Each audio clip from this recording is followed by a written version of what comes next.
প্রশংসা রাজি সম্পূর্ণতই আল্লাহর। তিনি শর্তবিহীন, অভাবশূন্য, গণী। তাঁর সত্তা, গুণবত্তা, কার্যাবলী সকল কিছুতে তিনি পূর্ণ, অভাব ও ক্ষয়ক্ষতি বিমুক্ত, আনুরূপ্যহীন। তিনি বক্তা, মোতাকাল্লিম। তিনি তাঁর বক্তব্যসমূহ প্রত্যাদেশের মাধ্যমে তাঁর রসূলগণের প্রতি অবতীর্ণ করেছেন।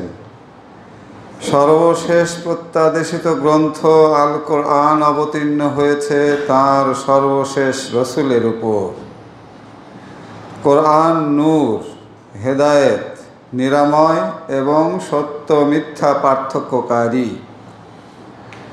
আমি সাক্ষ্য দেই আল্লাহ ভিন্ন অন্য কোনো উপাস্য নেই এবং মুহাম্মদ সাল্লাল্লাহু আলাইহি সাল্লাম তাঁর অন্তরঙ্গ সেবক ও প্রিয় প্রত্যাদেশ বাহক।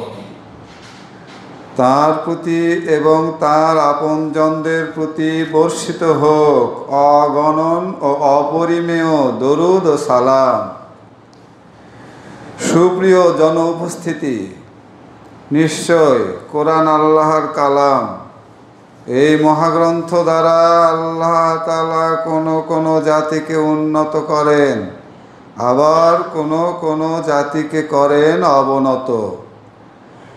রাসূলুল্লাহ সাল্লাল্লাহু আলাইহি সাল্লাম বলেছেন, দুই ব্যক্তি ব্যতীত অন্য কেউ ঈর্ষার পাত্র নয়। এক, আল্লাহ যাকে কোরআন দান করেছেন এবং সে তা পাঠ করে রাতে ও দিনে। দুই, আল্লাহ যাকে ধন দান করেছেন আর সে তা থেকে দান করে রাতে ও দিনে। তিনি সাল্লাল্লাহু আলাইহি সাল্লাম আজ্ঞা করেছেন, তোমাদের গৃহগুলোকে গোরস্থানে পরিণত করো না। শয়তান সেই ঘর থেকে পালায় যে ঘরে সূরা বাকারা পড়া হয়। তিনি আরো বলেছেন, আল্লাহর কালামের শ্রেষ্ঠত্ব সকল কালামের উপর, যেমন আল্লাহর শ্রেষ্ঠত্ব সকলের উপর।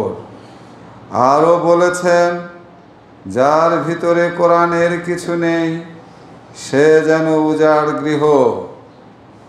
আল্লাহর রসূল সাল্লাল্লাহু আলাইহি সাল্লাম বলেছেন, তোমাদের মধ্যে শ্রেষ্ঠ ওই ব্যক্তি যে কোরআন শেখে এবং অন্যকে শেখায়। আরও জানিয়েছেন, যে ব্যক্তি কোরআন পাঠ করে এবং কোরআন অনুযায়ী আমল করে তার পিতামাতাকে কিয়ামত দিবসে পরানো হবে মুকুট, যা হবে সূর্যাপেক্ষা সমুজ্জ্বল। তিনি সাল্লাল্লাহু আলাইহি সাল্লাম বলেছেন, কিয়ামত দিবসে কোরআন পাঠককে বলা হবে, পড়ো, অধিকার করো উচ্চাসন, ধীরে ধীরে পাঠ করো, যেমন পাঠ করতে পৃথিবীতে। যেখানে পাঠ শেষ করবে সেখানেই তোমার স্থান।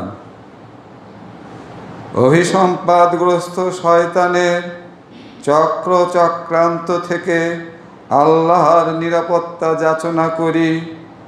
আল্লাহ পাক ইরশাদ করেন, যারা আল্লাহর কিতাব আবৃত্তি করে, নামাজ কায়েম করে এবং দান করে, আমি যা তাদেরকে উপজীবিকা রূপে দান করেছি তা থেকে গোপনে ও প্রকাশ্যে নিশ্চয়ই তারা এমন এক বাণিজ্য করছে যাতে কখনো ক্ষতি হয় না।